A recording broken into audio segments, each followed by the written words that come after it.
92%. That is the proportion of the Iceman's DNA that comes from a population which, according to every textbook of the last 30 years, was never supposed to be standing in the Alps when he died. The figure was published in 2023. It demolished a face the world had been looking at since 1991. For most of the time the Iceman has been famous, he looked like this: light skin, brown hair, a full beard. A 30-something hunter caught in a sudden snowstorm, exhausted, slipping into the snow, dying of exposure. That was the story. That was the body in the case at Bolzano. Magazines printed it, documentaries copied it, schoolbooks reproduced it. It was wrong on almost every detail that mattered. The skin was not light, the hair was not full, the death was not exposure. The hunter was not from the population they assumed, and the murder, when forensics finally went back to the scans, was slower and lonelier than anyone in 1991 had been allowed to imagine. The man frozen at 3,200 meters for 5,300 years, the man with the copper axe, the 61 tattoos, the arrow buried in his shoulder blade, turns out to be a face that does not fit the country he was found in, the time he was buried in, or the death the museum gave him. The killer who chased him up the pass left a copper axe worth a small herd of cattle lying next to the body, and never came back for it. The bloodline buried in his bones came from a population the textbook said had not yet arrived. We will get to him. But first, the ice. The ice that gave him back was not supposed to give him back. Tissenjoch Pass, the border between Austria and Italy, 3,210 meters up, September 1991. Two hikers from Nuremberg cut across a meltwater gully and saw what they assumed was the body of a recently lost climber. It was not. The corpse was face down in slush, dark brown, leathery. The skin was tight to bone. The fingers were curled around something. The Austrians arrived first and tried to free him with a jackhammer. They broke his hip.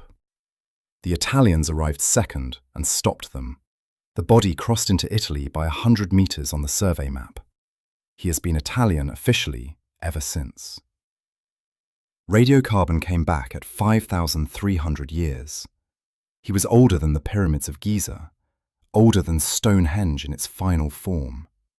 He was the oldest naturally mummified human ever found in Europe, and the first ancient human anyone had been able to pull out of the ground with skin still attached to muscle, hair still attached to scalp, stomach still attached to its last meal.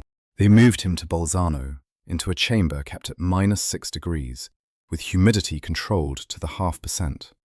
He has not warmed up since. And then the museum started building his face. The face they built was light-skinned, brown-haired, a thick brown beard, a receding hairline, but only a little, a weathered, weather-tanned European hunter who would not look out of place on the cover of a survival magazine. Visitors saw it, touched the glass, took pictures next to it. The reconstruction was reproduced in scientific volumes, on the back of postcards in the museum shop, in documentary stills, in feature films, in 3 different generations of textbooks. The reconstruction told a story. The story was simple enough to teach a child. A man caught above the tree line. A storm came. He sat down to rest. He never got up. The arrow in his back was discovered 10 years after the body was found, and the story was patched, not rewritten. Now he was a hunter who had been ambushed before the storm, who had run, who had bled out in the snow. It was a clean story. It survived 3 decades. It survived because the first DNA analysis seemed to confirm it. In 2012, a team published the first attempt at the Iceman's whole genome. They said his closest living relatives were the Sardinians. They said he had brown eyes. They said his skin pigmentation was European typical for the period. They said he carried genetic affinities with herding populations from the Pontic-Caspian steppe, the same group that, 2,000 years after Ötzi died, would sweep across Europe and rewrite its genome. That last sentence is what locked the story in.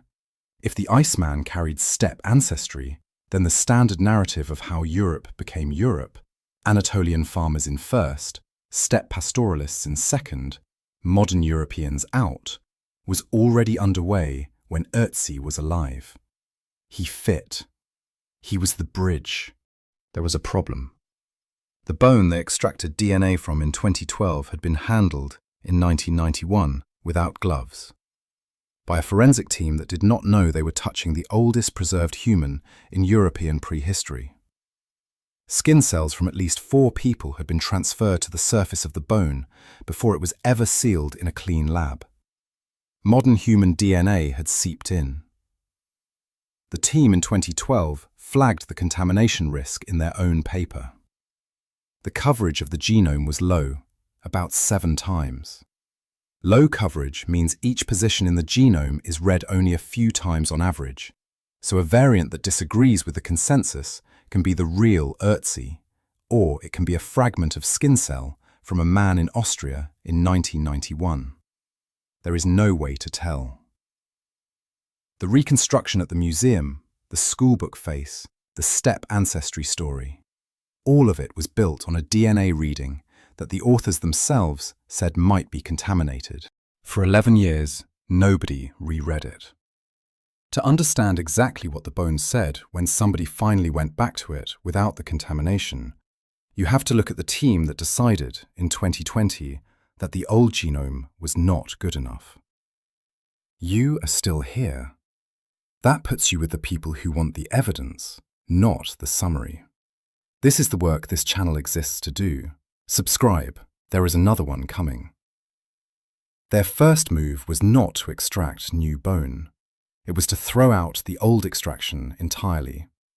They used a different bone this time, petrous bone, deep in the base of the skull, the densest, hardest piece of bone in the human body, and the part where ancient DNA survives in the highest concentration and the lowest contamination. Petrous extraction had not been standard in 2012. By 2020, it was. They drilled inward through the bone surface, discarded the outer layers entirely, and pulled DNA from a core that no human hand had ever touched. The coverage came back at 15.3, more than twice as much information per position as the 2012 genome, enough to read a variant once and trust it. When they ran the sequence through the European DNA reference databases, every ancient skeleton sampled in the last 15 years, every modern population genotyped, the picture that came back was not the picture the museum had been showing. It was a picture nobody had been ready to publish. The skin had been dark, not the brown, tanned by mountain sun dark of a fair-skinned European who had spent a lifetime above the tree line. Not a tan, pigmentation. The genome carried the variants that produce high melanin in the skin, the same variants that are common in populations across the Levant and the Anatolian Plateau today, and that were dominant across all of Europe before the great pigmentation lightning that swept the continent in the 4,000 years after Ötzi died. He had been about as dark in life as he is in the museum case right now. That is one of the strangest details of the entire story. The mummy in the climate-controlled chamber at Bolzano, the brown leather body that visitors have been told for 30 years was darkened by post-mortem mummification, was approximately the colour the man himself had been when his heart was still beating. The reconstruction had been built on the assumption that the mummified colour was an artifact of preservation. It was not. It was an artifact of him. Picture him alive for a moment. Not the bearded survivalist of the postcards. A short man, about 1.60 m, with skin the colour of the body in the case, dark eyes, and a hairline that was retreating fast. What does it do to a 30-year-old story when the body in the case turns out to have been telling the truth the whole time? The hair was not the brown waves of the reconstruction either. Strands recovered from the original site and retested were dark. And the genome carried strong markers for androgenic alopecia, male pattern baldness. By his mid-40s, when he died, he had probably lost most of the top of his head. The full beard, the heavy hair, the magazine cover, none of it survived contact with the new genome. 2 decades of posters of a brown-haired, fair-skinned, bearded European had been a courtroom sketch drawn by someone who had never seen the suspect. The body they reconstructed from was the body of a man the artists had decided he could not have looked like. Why? Because the population that, in 2012, the museum and the original team had assumed he came from, light-skinned, brown-haired pastoralists with steppe ancestry, did not produce the body in the chamber. The body in the chamber came from somewhere else entirely. And the question of where it came from is the question that broke the European migration story open. The 2012 paper said the Iceman carried steppe ancestry. The new genome said 0. Not low, not faint, not borderline. 0 detectable steppe contribution. 92% of his ancestry traced to early Anatolian farmers. The population that walked out of what is now Turkey, beginning around 9,000 years ago, crossed the Balkans, expanded across the Mediterranean, and reached the Alpine valleys somewhere between 5,500 and 5,000 years before Ötzi was born. That is who he was, not a hybrid, not a transitional, not a bridge between the old and the new Europe.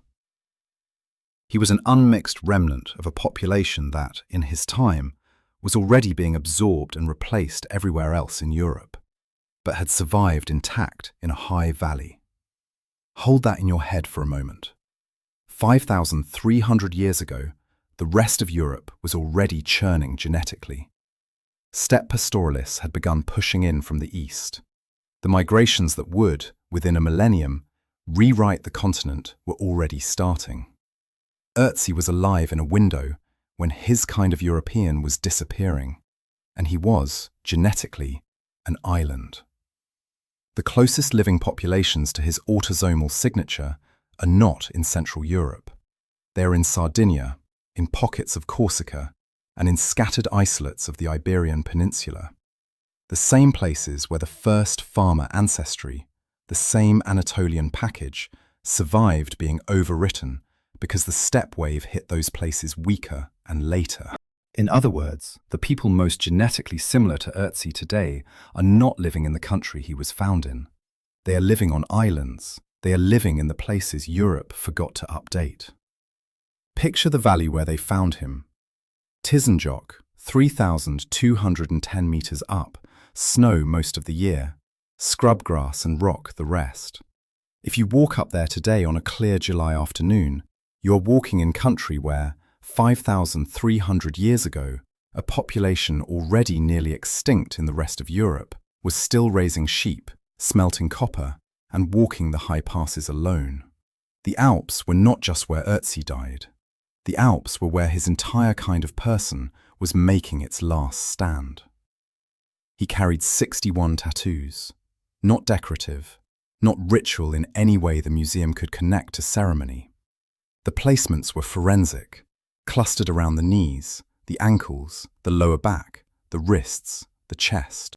The points where a middle-aged man who had walked 20,000 steps a day for 30 years on rough alpine ground would carry chronic joint pain. A team that mapped them in 2015 overlaid the placements onto a chart of traditional Chinese acupuncture points. About 80% of his tattoos sat directly on or within a few millimeters of points that traditional Chinese medicine, 2,000 years after his death, would identify as therapeutic anchors for back pain, knee pain, and arthritis. 80%. The Chinese acupuncture system, as documented, dates to roughly 2,500 years ago, 3,000 years after Ötzi was tattooed.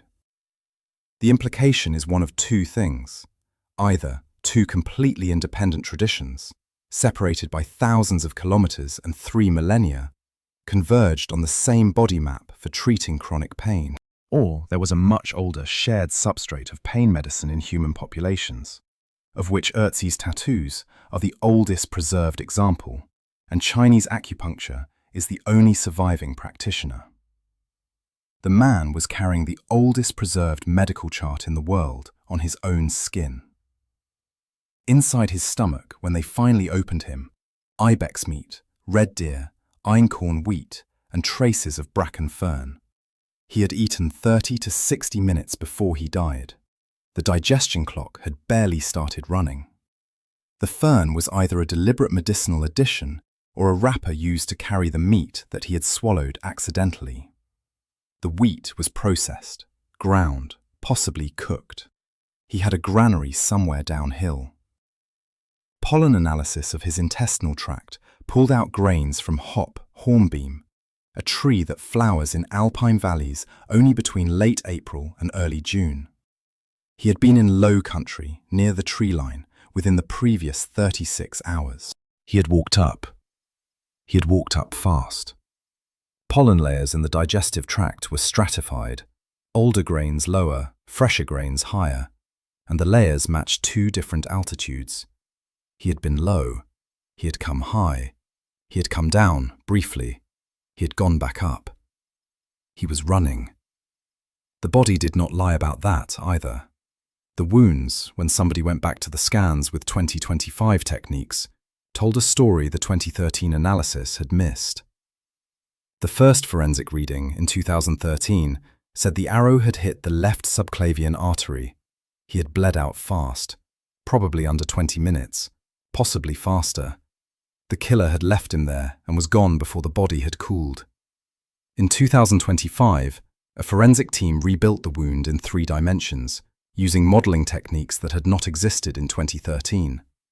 They mapped the trajectory of the arrow. They calculated the volume of clotted blood pooled around the wound site, frozen into the muscle. The clotted blood, the hematoma, was 110 milliliters. That is not a number you get when a body dies in 20 minutes. Clotted blood of that volume is laid down by a body that is still circulating, still trying to seal the wound, still alive. He was alive for hours, maybe most of a day. He had pulled the shaft of the arrow out himself. The arrowhead stayed inside his shoulder blade, embedded. The flint of the arrowhead came from the southern valleys of the Alps. The killer had come from below. There was a defensive cut across his right hand, deep enough to scrape bone. Blood from at least 4 other people was on his weapons. He had been in a fight before the chase began. He had won that fight. And then he had been followed up the mountain. He had run with bread in his stomach and an arrow in his back, climbed a pass at 3,000 meters, lost the people he was running from somewhere in the wind, sat down with a copper axe still in his hand, and bled for hours into the snow. The killer never came up the pass to claim the body. The body was never collected. He died alone at -10 on a bare pass, with a copper axe worth a small herd of cattle lying next to his hand. The axe was still there when they pulled him out of the ice, 5,300 years later. And the body in the ice, when the genome was finally read clean, did not belong to the man the museum had built. It belonged to a population that had walked into Europe from Anatolia, kept its bloodline intact for 2,000 years, and then disappeared into a continent that no longer looked like it. He was not the bridge between an old Europe and a new one. He was the last clean copy of a Europe the rest of the continent had already overwritten. The face the museum had been showing for 30 years was the face the rest of Europe would eventually grow into. Light-skinned, lighter-haired, descended from the wave that buried his people. The body in the case was the face Europe used to wear. The face the museum had been refusing to put on him was the face he had actually worn.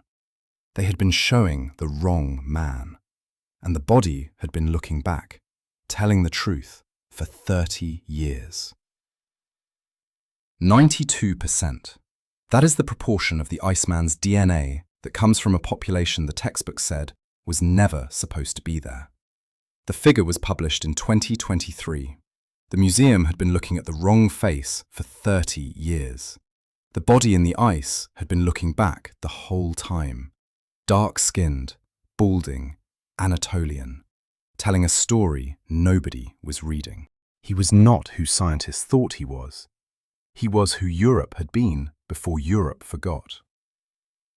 If you want to keep following this, what ancient DNA is doing to the bodies the museums thought they had figured out, subscribe. The people who watch these all the way through are the people who already suspected the textbook version was incomplete. Turn the bell on if you don't want to wait to find out what the next body is going to say. Every week there is another piece of the record that turns out to be more complicated and more interesting than the version we were taught. And the Iceman is not the only body rewriting the textbook. A child's skull pulled out of the North Sea by a fishing trawler just broke 8,000 years of British prehistory. The country it belonged to no longer exists. The DNA inside it was never supposed to be there either. Open the next tomb.